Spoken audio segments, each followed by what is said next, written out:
자, 관내정사. 관내정사는 바로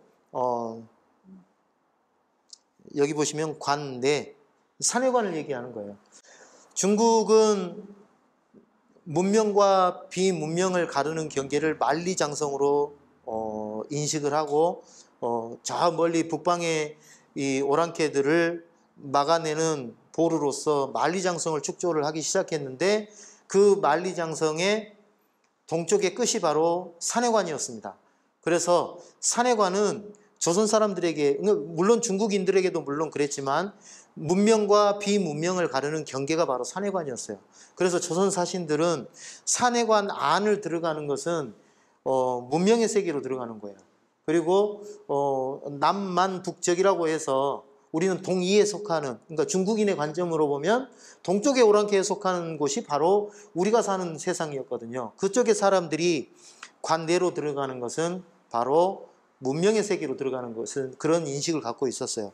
그래서 관내 정사는 이 문명의, 지금까지는 오랑캐가 사는 그 땅을, 그리고 전쟁터라고 하는 그런 인식들을 갖고 기본적으로 왔는데, 여기서부터는 황제가 살고 성현들이 살았던 그 이 문화의 공간으로 넘어간다는 의미를 갖고 있어서 관내에서 있었던 이야기들을 적은 기록이 관내정사입니다. 그래서 여기 보면 사내관에서 북경까지인데요. 제가 뭐 이런 그림들은 한번 천천히 한번 보시면 좋을 것 같아요. 사내관 일대의 주요 공간들인데, 발해가 있고 발해와 각산 장성이 있는데, 사내관 장성이잖아요. 이 장성이 각산 장성으로 이어져서 멀리 북경의 이 고영관으로 이어지고, 서쪽 끝에 가역관까지 이어지는 게 만리장성입니다. 예. 조선 사신은 사내관 안에 들어오면은 설아성에서 주로 머물렀어요. 그리고 설아성이나 설아성 밖에 있는 행화촌에서 주로 머물렀습니다. 예, 지금도 남아있는 그 들어오는 문이고요. 천하제일관을 건너야지 정말 이제 이 문명의 세계로 들어온다는 그런 생각을 했습니다. 그래서 여기 올 때도 역시 입관단자라고 하는 것을 써서 보냈습니다. 여기를 관리하는 것은 병부의 직속 관하인 병부 분사에서 관리를 했기 때문에 조선 사람들은 여기에서 그 책문, 그 다음에 그 도하했을 때, 압록강 도하했을 때, 그 다음에 책문에 들어올 때 단자를 써서 보냈던 것처럼, 여기도 입관 단자를 써서 조선 사람들의 외모부터 시작해서 인원 숫자, 그 다음에 물품들 다 먼저 제출하고 두 줄로 서서 들어오게 됐던 겁니다. 예, 특히 사내관에서 이제 이런 그 징해루, 그 다음에 이런 이 노령두 일대를 유람하기도 했고요. 예. 각산을 올라가서 각산사에서 머물렀던 그런 사신들도 있습니다. 여기는 이제 그 갈석산이 있는 곳인데, 아까 말씀드렸던 것처럼 문필봉, 예, 한유의 그 고장이었던 그런 그 문필봉을 바라보기도 했고요. 멀리 바라보이는 문필봉의 봉우리가 붓끝처럼 뾰족 솟아 있기 때문에 예, 문필봉이라고 얘기를 했습니다. 예, 멀리서 바라보면 이런 다양한 모습들을 갖고 있어요. 그리고 문영이라고 하는 곳을 지나는데, 문영에서는 서학년이라고 하는 사람이 집에서 머물렀던 것이 매우 이제 유명한 그런 기록이고요. 지금 뭐 도시가 발달되면서 서학년의 집 터는 알 수는 없지만, 서학년의 집이 있었을 곳으로 보이는 그 지역들은 이제 뭐 그나마 일부 기록을 남겨놓기도 했습니다. 제가 앞서 천하의 기이한 경관이라고 제가 말씀드렸던 것 중에 하나, 기이한 경관 또는 장관이라고 했던 것 중에 하나가 이런 자연 경관들, 산 보면은 토끼, 쫑긋 솟은 토끼기처럼 솟아있는 봉우리가 토이산이에요, 여기가. 그렇기 때문에 이런 것들도 지나가면서 보았던 매우 독특한 경관들이에요. 우리가 지금도 가면 볼 수가 있다라는 거예요.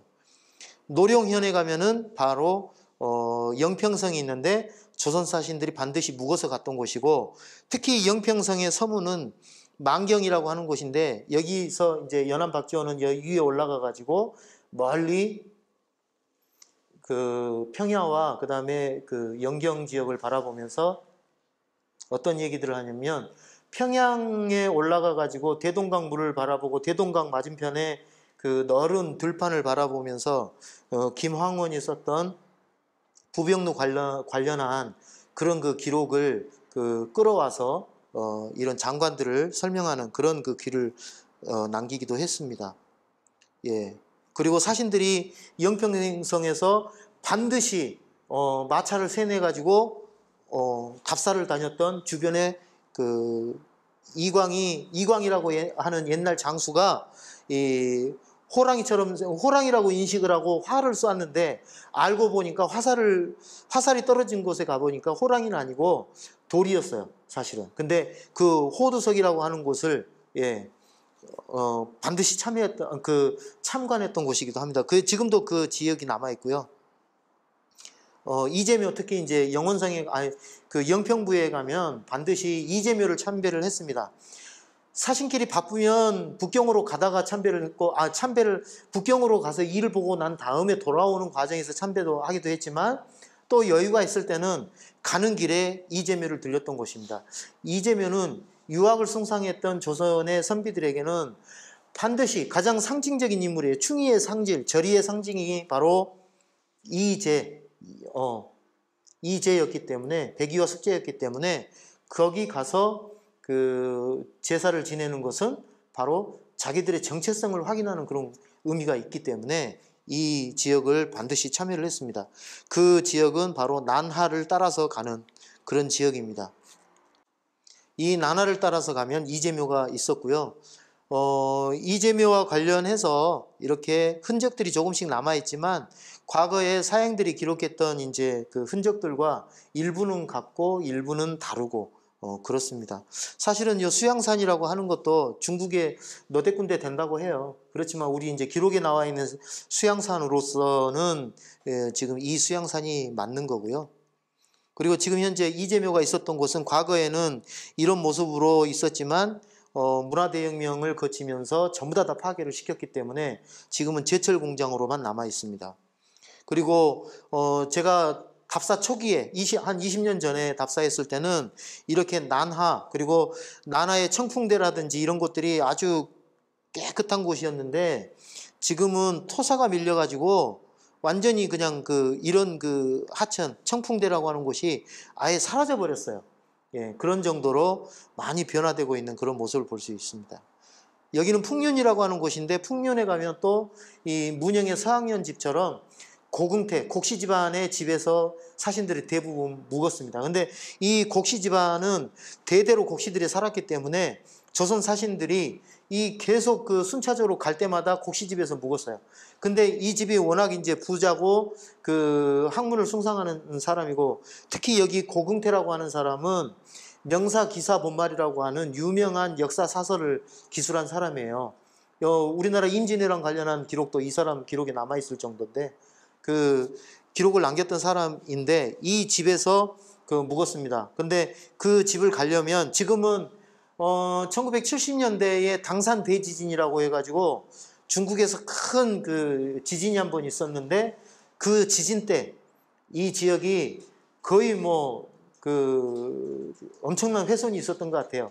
그래서 곡시집들도 많이 사라졌는데 그 곡시집을 가기 위해서는 인의호동이라고 하는 그 지명을 꼭 알아야 되는데 바로 인의호동이라고 하는 이 골목은 지금도 남아 있습니다.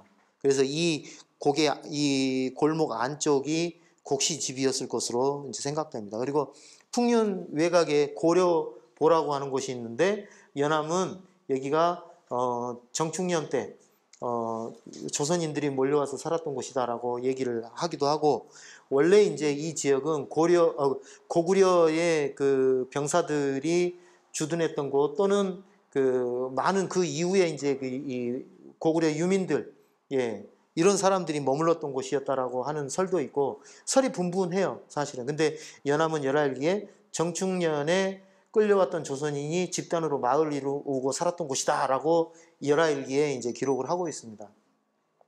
그 다음에 이런 곳을 지나면 바로 이제 옥전 동팔리보에서 용읍암이라고 하는 조그만 암자에 들어가가지고 그 암자에 걸려 있는 기문을, 그러니까 이상한 재미있는 글을 보고 그 창작을 했다고 하는 게 호질이라고 하는 명문장이에요. 예, 그게 바로 호질을 베껴 썼던 호질의 원본이 되는 그 문장을 베껴 쓴 곳이 바로 여기 동팔리보에 있었던 용읍암이라고 하는 암자였다고 합니다. 지금도 옥전에는 조선 사신들이 많이 머물렀던 곳인데 그 중에 남쪽 지역에 가면은 관제묘 터가 있고요. 지금도 발굴하는 그런 흔적들이 남아 있습니다. 저희가 갔을 때도 있었고요. 제가 얼마 전에 이제 페이스북에다 포스팅한 적이 있는데 이 사진을 이게 이제 최정교라고 하는 곳을 지나가는 곳이에요. 차량은 다니지 못하지만 적어도 조선 사신이 이 다리가 만들어진 데가 금대 때 만들어졌으니까 800년이 넘었어요. 근데 조선 사신의 역사가 700년이 600년 700년 되는데 조선 사신들이 원나라, 명나라, 청나라를 거치면서 영경으로 갈 때 반드시 거쳤던 곳 중에 하나가 여기에요. 이 다리입니다. 지금은 큰 길이 마을 바깥쪽으로 나 있기 때문에 이 길은 이제 일부러 물어서 찾아가지 않으면 찾기 어려운 곳. 여기는 송가장, 송가성이라고 해가지고 명나라 때 청나라에 항복하지 않고 유일하게 살아남았던 그 장소인데 조선 사신들은 그래서 이 사람들의 이 충절이나 이런 것들을 자꾸 기록으로 남겼던 사람이에요. 제가 그 답사를 하면서 담원 홍대용의 기록에 따라서 여기 현장에 가가지고 동네 사람들한테 물어봤어요. 250년 전에 담원 홍대용이 이 사람들한테 이렇게 물어봤어요. 여기에 온 지 몇 대가 되고 당신은 어디 사람들입니까? 이런 얘기 몇 명이나 삽니까? 물어봤어요. 그래서 그 당시에 송씨들의 후손들이 우리는 명나라 3대 황제 때 왔다. 그리고 여기에 지금 현재 몇 대입니까? 여기에 14대째 살고 있다. 그리고 지금 한 30명 정도 살고 있다라고 얘기를 했습니다. 제가 250년 후에 이곳에 가가지고 다시 물어봤어요. 이 질문하고 똑같이 물어봤습니다. 예, 그랬더니 역시 250년 전에 얘기했던 거하고 똑같이 연왕을 따라서 왔다. 연왕이 3대 왕이잖아요. 따라서 와서 지금까지 살고 있는데 지금은 몇 대가 되는지를 잘 모르겠대요. 과거 250년 전에 14대였으니까 뭐 최소한 30년 단위로만 해서 보면 지금 몇 대 정도 되는지 대략 알 수 있겠죠. 근데 지금도 역시 송씨들이 살고 있습니다. 그러니까 이런 현장들, 지금은 과거와는 전혀 상관없는 곳이 되었지만 이 역사적으로 보면 그 위치나 그 연원들은 그대로 우리가 살펴볼 수 있다는 점에서 의미가 있고요. 고수점, 나산, 별산이라고 하는 지역들을 지나면 계문연수, 이것은 기록마다 많이 남아요.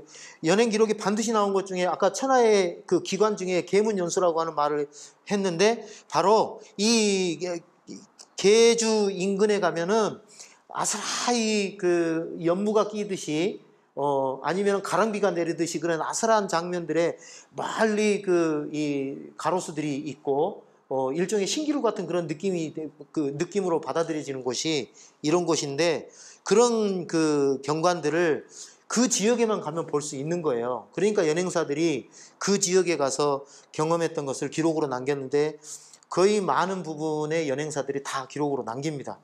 뭐 여기는 지금 이의연이라고 하는 사람이 그 남긴 그 계문연수라고 하는 기록이니까 한번 읽어보시면 좋을 것 같고요. 이것은 실제 이제 강세왕이라고 하는 사람이 연행길에 계문연수를 경험하고 그림으로 남긴 거예요. 그래서 사로삼기첩이라고 하는 연행도에 보면은 이 계문연수에 대한 이야기가 나옵니다.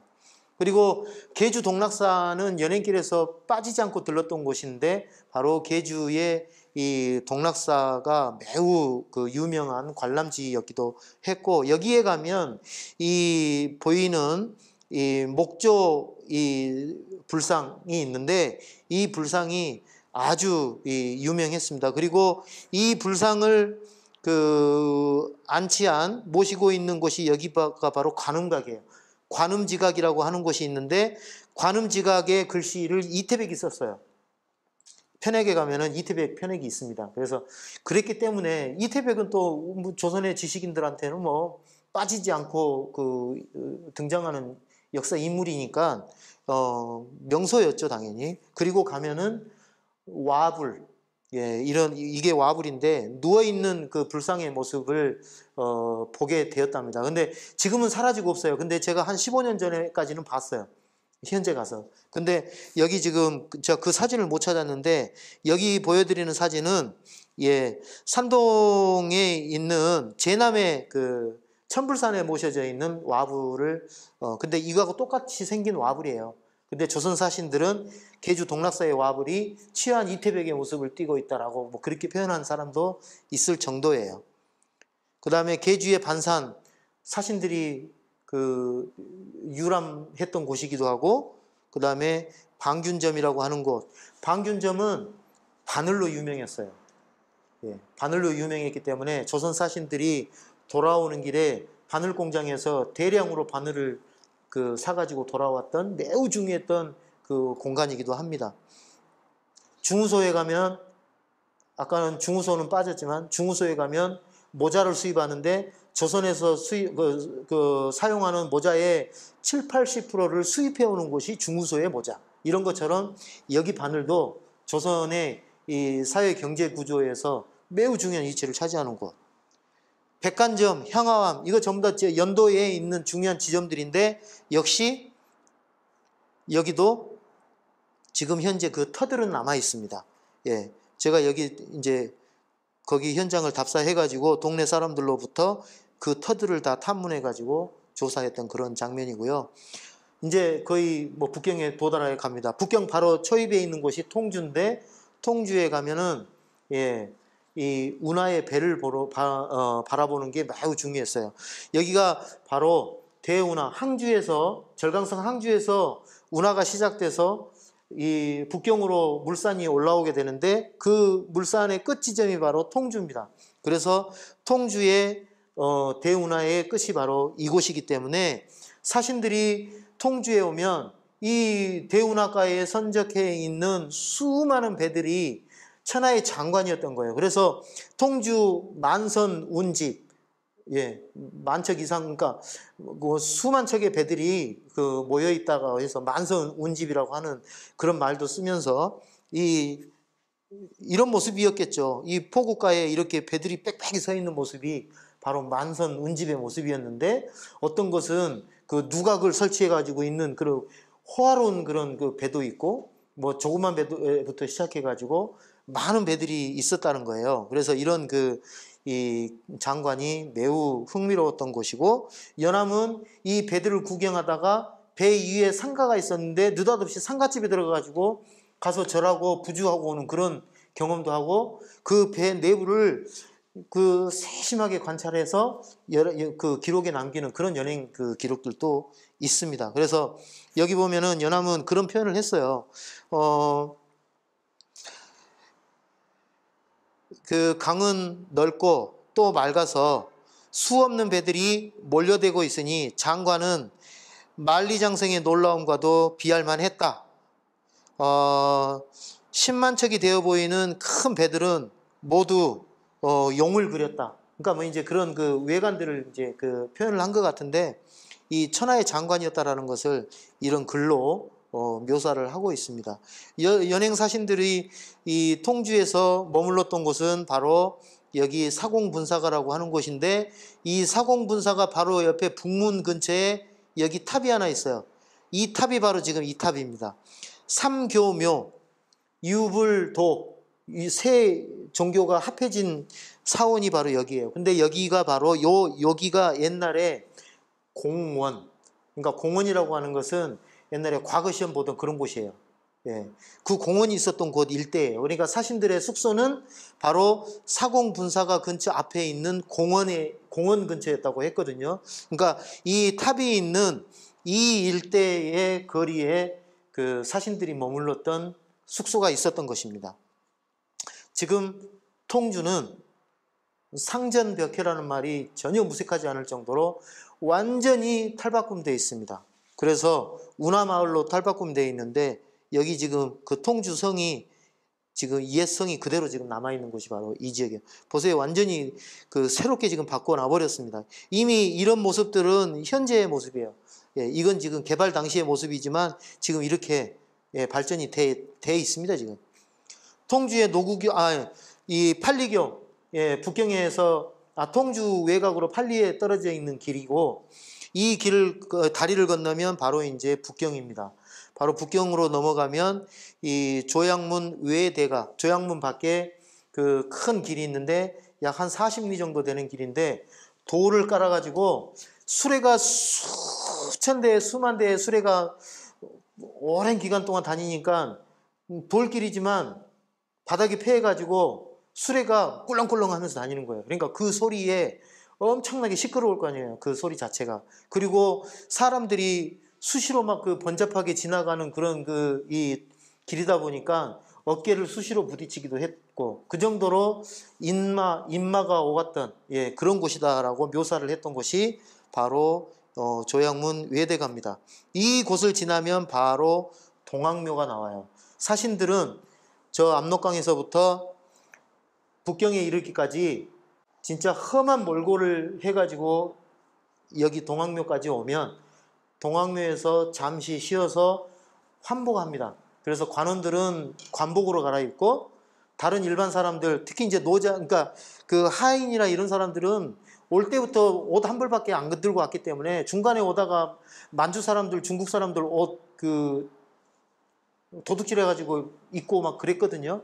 그러다 보니까 어떤 사람들은 옷이 헤어져 가지고 아랫도리가 다 보일 정도로 실제 연예인 기록이 그렇게 나와요. 그런 정도로 그 거짓골이었는데 여기 오면 이제 나름대로 옷을 좀 갈아입고 예부에서 나온 예부 주사의 안내를 받아가지고 임금이 써서 황제에게 보내는 글을 그러니까 일종의 국서죠. 국서를 담은 함이 있어요. 이 함을 교자에 싣고 그 다음에 사신들은 무 반열을 지어가지고 두 줄로 작은 그 북경성 안으로 들어갑니다. 그게 바로 여기 장면이 연행도첩에 나와 있는 게 바로 여기 조양문으로 들어가는 곳인데 지금은 조양문의 이 옹성이나 이 성곽을 아예 없애버리고 이렇게 로타리로 만들어서 여기가 옛날에 이 자리였다라는 것만 알려주는 그런 모습으로 하고 있습니다. 그래서 사신들은 북경성 안에 들어가서